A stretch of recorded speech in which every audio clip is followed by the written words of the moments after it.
যোৰহাটৰ শ্ৰী শ্যাম ট্ৰফী গুদামত ভয়ংকৰ অগ্নিকাণ্ড অগ্নিনিৰ্বাপক বাহিনীৰ তৎপৰতাত নিয়ন্ত্ৰণ অগ্নিকাণ্ড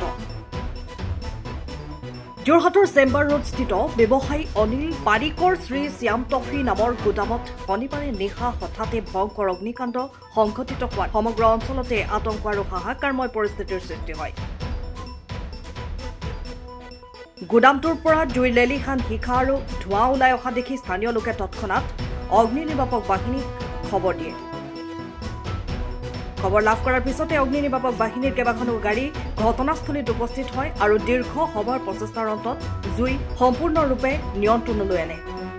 সময়মতে জুই নুমুৱাব পৰা বাবে কাষৰ দোকান পোহাৰ আৰু ব্যৱসায়িক প্ৰতিষ্ঠানসমূহ এক বৃহৎ দুৰ্ঘটনাৰ পৰা ৰক্ষা পৰে।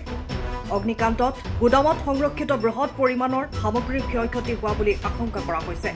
অৱশ্যে অগ্নিকাণ্ডৰ সঠিক কাৰণ বৰ্তমানেও জানিব পৰা হোৱা নাই।